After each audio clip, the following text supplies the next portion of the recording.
Assalamualaikum warahmatullahi wabarakatuh. Perkenalkan, nama saya Nur Hasanah dari kelas 11 IPS 2. Kali ini saya akan menerangkan tentang HIV dan AIDS. Yang pertama adalah pengertian penyakit HIV atau AIDS. 1. Virus HIV atau Human Immunodeficiency Virus adalah virus atau jasad renik yang sangat kecil yang menyerang sistem kekebalan tubuh manusia. Sedangkan AIDS adalah singkatan dari Acquired Immunodeficiency Syndrome. Sindrom yang bahasa Indonesianya adalah sindroma, merupakan kumpulan gejala dan tanda penyakit. Bentuk HIV seperti binatang bulu babi atau bintang laut yang berbulu tegak dan tajam. Tubuh manusia mempunyai sel darah putih untuk menjaga kekebalan tubuh manusia. Seorang yang terinfeksi HIV, virus ini menyerang sel darah putih. HIV atau AIDS di Indonesia. Sejak pertama kali dilaporkan di Indonesia tahun 1987 sampai bulan Maret tahun 2019, kasus HIV AIDS yang telah dilaporkan adalah 461 atau 89,7% dari 514 kabupaten atau kota di seluruh Indonesia. Data ini menunjukkan bahwa kasus HIV atau AIDS cenderung meluas keberadaannya di Indonesia.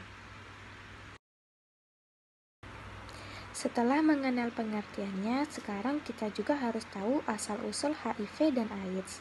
Penemuan baru tentang asal-usul AIDS, para ilmuwan melaporkan setengah dari garis keturunan jenis utama virus Human Immunodeficiency atau HIV-1 berasal dari gorila.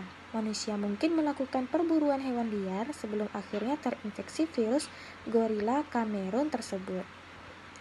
Baik HIV-1 ataupun HIV-2 berasal dari primata. Asal HIV-1 berasal dari simpanse Panthoglodistes troglodytes yang ditemukan di Kamerun Selatan. HIV-2 berasal dari Sotimangabey atau Corobus ats, monyet dari Guinea Bissau, Gabon, dan Kamerun.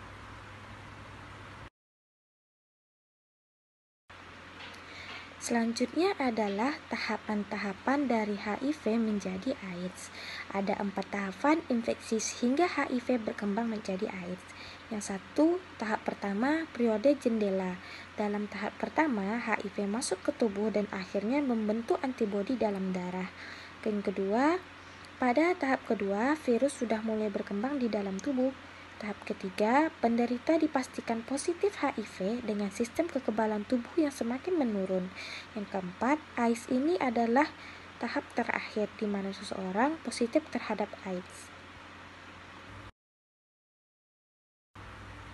Bagaimana HIV dan AIDS dalam tubuh manusia? Virus HIV bisa masuk ke dalam tubuh manusia melalui hubungan seksual, air susu ibu atau ASI, jarum suntik, donor darah, serta transplantasi organ. Infeksi HIV menyerang sel CD4 atau sel yang sangat berperan penting dalam sistem kekebalan tubuh manusia. Selanjutnya adalah masa inkubasi HIV ataupun AIDS. Orang yang terkena HIV pada awalnya akan merasa sehat seperti biasa. Hal itu karena masa inkubasi HIV atau masa masuknya virus hingga muncul gejala adalah 5-10 tahun. Bahkan ada yang lebih dari 10 tahun jika daya tahan tubuh sangat baik. Yang pertama adalah masa inkubasi HIV tahap awal. Kebanyakan orang yang terkena HIV tidak menyadari bahwa mereka mengidap virus yang menyerang sistem imun ini. Gejala pada awal masa inkubasi HIV ini memang biasanya baru muncul 2-6 minggu setelah Anda terkena virus. Gejala tersebut meliputi sakit kepala, kelelahan, nyeri otot, radang tenggorokan, kelenjar getah bening membengkak, bercak merah yang tidak gatal biasanya di dada, dan demam. Gejala ini mirip dengan flu. Untuk memastikan bahwa Anda terkena HIV atau bukan, coba ingat apakah Anda pernah melakukan kontak dengan penderita HIV dalam 2-6 minggu belakangan sebelum gejala ini muncul. kemudian periksakan diri ke dokter. Yang kedua adalah masa inkubasi HIV tahap kedua atau HIV kronis. Ketika gejala HIV di masa inkubasi awal tidak diobati, Anda memang akan merasa lebih baik karena gejala ini mirip flu. Itu hilang dengan sendirinya. Tetapi justru kondisi itu mencerminkan sistem imun Anda sudah kalah oleh virus HIV. Sehingga kondisi tenang ini disebut juga dengan periode asimptomatis atau infeksi HIV kronis. Meski demikian, belum terlambat jika Anda ingin memulai pengobatan HIV. Yang ketiga adalah masa inkubasi HIV tahap akhir atau AIDS. Ketika Anda mengidap HIV, sangat penting untuk melakukan kontrol ke dokter karena dokter juga terus memantau level CD4 dalam darah Anda. Ketika level CD4 berada di bawah 200 sel per milimeter kubik darah, maka itu adalah pertanda Anda tengah memasuki masa inkubasi HIV tahap akhir atau AIDS. Kadangkala AIDS juga bisa diketahui dengan membaca gejala fisik yang Anda rasakan. Misalnya adalah demam tinggi dengan suhu di atas 37,8 derajat Celcius yang tidak sembuh-sembuh, berat badan turun drastis, menggigil disertai keringat dingin, sakit kepala yang tidak mereda, muncul bercak putih pada mulut, rasa kebas di area kemaluan atau anus, kelelahan yang parah, bercak yang bisa berwarna pink, merah, ungu ataupun coklat, batuk terus-menerus dan susah bernapas, mudah lupa, pneumonia. Selanjutnya adalah gejala awal terinfeksi HIV ataupun AIDS. Seperti yang sudah saya jelaskan tadi, di fase pertama terdapat gejala-gejala yang bisa kita lihat apabila kita terinfeksi HIV. Yang pertama adalah sariawan, sakit kepala, kelelahan, radang tenggorokan, hilangnya nafsu makan, nyeri otot, ruam, pembekakan kelenjar getah bening, dan berkeringat. Selanjutnya adalah kelompok yang berisiko tertular penyakit HIV ataupun AIDS. Siapa saja dari kalangan usia, ras, jenis kelamin, atau orientasi seksual dapat terinfeksi HIV.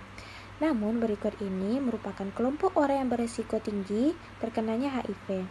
Yang pertama adalah orang yang melakukan hubungan intim tanpa menggunakan pengaman. Yang kedua, orang yang terkena infeksi menular seksual lainnya. Banyak IMS akan menghasilkan luka terbuka pada alat kelamin. Luka ini dapat menjadi pintu masuk bagi virus HIV untuk memasuki tubuhmu. Yang ketiga adalah pengguna narkoba suntik. Orang yang menggunakan narkoba suntik, apalagi bila sering berbagi jarum atau alat suntik, berisiko lebih tinggi terkena tetesan darah orang lain yang terinfeksi. Yang keempat adalah orang yang sering membuat tato atau melakukan tindik. Mengingat jarum suntik dapat menjadi media penularan virus, jadi bila kamu ingin membuat tato atau melakukan tindik, pastikan jarum suntik yang digunakan steril. Yang kelima adalah orang yang berhubungan seksual dengan pengguna narkoba suntik. Karena narkoba suntik berisiko tinggi terkena HIV, maka berhubungan seksual dengannya pun dapat meningkatkan risiko kamu untuk terkena HIV. Selanjutnya adalah pencegahan HIV ataupun AIDS. 1. Waspada akan setiap jalur penularannya. Bentuk pencegahan HIV/AIDS yang paling utama adalah dengan mengetahui cara penularan HIV ataupun AIDS. HIV dapat pula ditularkan melalui kontak darah dengan darah dan kontak langsung antara selaput lendir maupun luka yang terbuka dengan cairan tubuh seperti ASI, air mani atau cairan vagina yang terinfeksi, misalnya mulut, hidung, vagina, dan rektum. Pada intinya, penularan penyakit HIV disebabkan karena adanya pertukaran cairan tubuh antara orang yang terinfeksi dengan orang yang sehat. Yang kedua adalah hindari kontak langsung dengan cairan yang terinfeksi HIV. Yang ketiga, mewaspadai gejala untuk pencegahan HIV.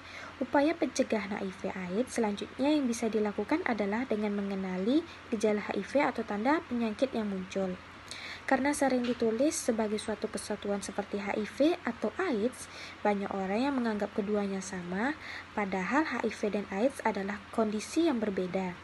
HIV adalah virus yang menyerang sistem kekebalan tubuh manusia, sedangkan AIDS bisa dikatakan sebagai tahap akhir dari penyakit HIV kronis. Sementara itu, kita akan membahas lagi gejala-gejala dari HIV. Yang pertama adalah badan pegal-pegal, demam, badan lemas dan tidak bertenaga, sakit tenggorokan, ada luka di sekitar mulut yang mirip sari awan, ruam kemerahan kulit tapi tidak terasa gatal, diare, kelenjar getah bening bengkak, sering keringatan terutama di malam hari. Sedangkan gejala AIDS adalah sariawan atau muncul lapisan putih tebal di rongga mulut akibat infeksi jamur, berat badan menurun drastis tanpa sebab yang jelas, gampang memar, sering sakit kepala, merasa sangat lelah dan tidak bertenaga, batuk kering kronis, pembengkakan pada kelenjar bening yang ada di tenggorokan, ketiak atau selangkangan, perdarahan di mulut, hidung, anus atau vagina secara tiba-tiba, kebas atau sensasi mati rasa di tangan dan kaki, sulit mengendalikan refleks otot, mengalami kelumpuhan. Yang keempat adalah berhubungan seks yang aman menggunakan pengaman. Yang kelima, saling terbuka dengan pasangan untuk pencegahan HIV. Yang keenam, hindari alkohol dan obat-obatan terlarang. Yang ketujuh, sunat untuk pencegahan HIV pada lelaki. Yang kedelapan, jangan pernah berbagi jarum atau alat suntik. Sekarang kita masuk ke dalam obat-obatan HIV dan AIDS. 1. Integrase Strain Transfer Inhibitors atau INSTIS. Obat ini adalah obat yang menghentikan aksi integrase. Integrase adalah enzim virus HIV yang digunakan untuk menginfeksi sel T dengan memasukkan DNA HIV ke dalam DNA manusia. Yang kedua adalah nucleoside atau nucleotide reverse transcriptase inhibitors atau NRTI. Obat ini adalah satu golongan obat antiretroviral yang digunakan dalam pengobatan HIV ataupun AIDS.